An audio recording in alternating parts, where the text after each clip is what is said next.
Yeah. Dari Aisyah radhiyallahu anhu sesungguhnya ia berkata Rasulullah SAW jika hendak pergi maka beliau selalu menghuni istri-istrinya. Kemudian beliau pergi bersama istri yang namanya keluar dalam undian tersebut.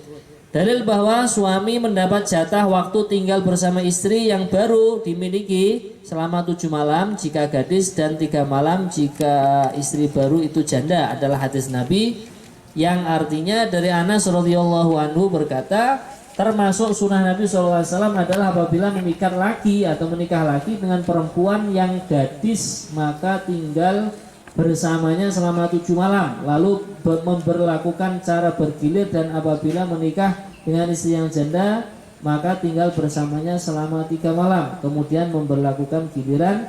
Abu Kilabah berkata sesungguhnya Anas radhiyallahu anhu menyandarkannya kepada Nabi SAW. Rawahu Bukhari wa Muslim. Ini hadis sahih ya. Dari hukum mengatasi dasar hukum mengatasi istri yang tidak patuh di atas adalah firman Allah Ta'ala wallati takhafuna nusyuzahunna fa'iduhunna. Nah, ini pertama adalah dinasihati wahjuruhunna fil madaji wadribuhunna fa in ata'nakum fala tabghu 'alaihinna sabila. Istri-istri yang kamu takuti nusyuznya atau membangkangnya, nusyuz itu kalau arti kita membangkangnya, maka nasihatilah mereka dan hindarilah tidur bersamanya dan pukullah mereka. Kemudian apabila mereka telah mentaati atau setia kepadamu maka janganlah kamu mencari-cari jalan untuk menyusahkannya. Nah ini kalau nasihat dari masyayikh kita atau sesepuh-sesepuh kita, sebenarnya kalau di dalam rumah itu ada perkumpulan agama itu akan menjadikan rumah tangga itu selalu samawa, sakinah, mawaddah warahmah. Perkumpulan agama ya mungkin jenengan sama istrinya sama anak-anaknya ngaji yasin bareng-bareng, ngaji Al-Quran tadarusan bareng-bareng ya. Kalau orang tabligh ya taklim, fadilah amal, hari ini fadilah apa, besok apa. Nah, itu diusahakan minimal setiap hari ada perkumpulan yang sifatnya itu adalah agama. Ya monggo jenengan kesepakatan keluarganya masing-masing. Nah di situ nanti kesempatan kita untuk mendidik anak-anak, mendidik cucu-cucu. Ya, bahkan setiap hari, nah, kalau jenengan masih punya anak-anak kecil itu ya, jangan lupa mencium anaknya. Itu subhanallah ikatan yang sangat kuat dari seorang anak kepada orang tua. Karena Rasulullah mencontohkan beliau mencium cucu beliau yang mulia yaitu Sayyidina Hasan dan Husain. Maka ada seorang lelaki dari Bani Sulaim kalau nggak salah melihat Nabi mencium cucunya langsung bilang, ya Rasulullah, saya melihat engkau mencium cucu engkau, sedangkan saya ini mempunyai 10 anak kecil tidak pernah saya cium sama sekali. Nah, maka kata baginda Nabi, man la yarham la yurham. Orang yang tidak sayang, ya dia tidak akan disayang. Makanya mohon maaf sekarang terjadi anak-anak itu membangkang orang tua, ini dinasihati malah nggak nurut, nggak taat, nggak patuh. Ya mungkin diantara asbabnya ketika waktu kecilnya itu kasih sayang antara orang tua dengan anaknya itu kurang. Nah itu seperti apa namanya tradisi mu'anakoh ya. Kalau istilah kita apa? Cipika-cipiki ya. Tahan awan itu. Ini loh apa namanya menempelkan pipi itu juga ada namanya dalam bahasa Arab itu mu'anakoh. Itu juga boleh dikerjakan. Sampai besar pun boleh. Tapi dengan anak kita yang mahram dengan kita ya. Kalau dengan mohon maaf kalau menantu boleh, menantu kan mahram dengan mertua. Ya, nanti kalau dengan tetangga atau dengan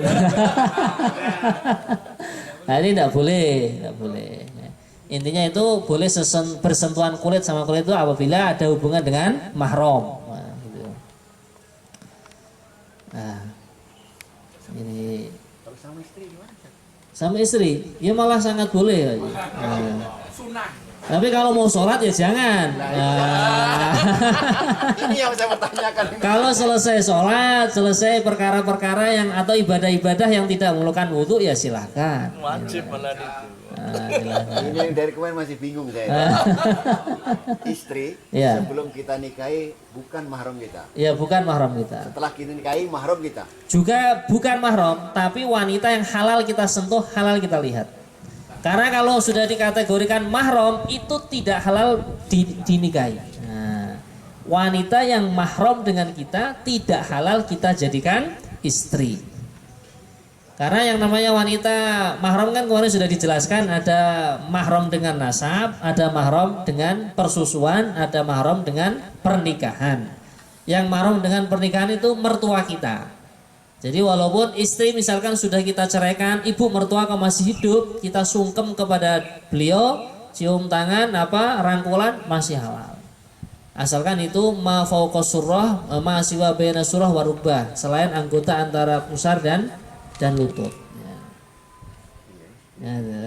Halal tapi tetap tidak boleh. Ya. Namanya apa tuh satu? Ya namanya istri, zaujah, istri. Nah. Apakah termasuk juga namanya muhrim jadinya? Tidak. Nah, kalau muhrim itu Pak Haji, orang yang ihram, itu yang pergi ke Mekah. Iya betul. Bukan, kalau istri ya istri, wanita yang halal kita. Ada istilah muhrim buatan. Itu, mahram buatannya. Iya, mahram buatan atau muhrim buatan Iya. itu karena dia bukan keluarga kita tapi menemani saya. Oh, jadi Pak. Nah, itu boleh asalkan kita sebagai laki-laki yang menemani itu kita sama istri kita atau sama perempuan yang mahram dengan kita. Cuman secara itu kan hanya secara surat menyurat saja.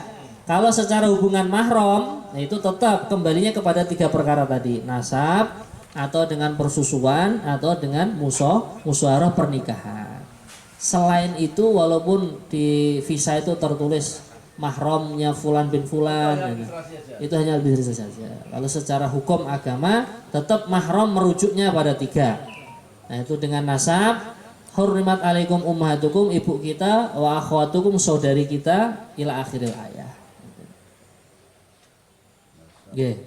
Baik, ini kemarin ada yang bertanya yang belum saya jawab.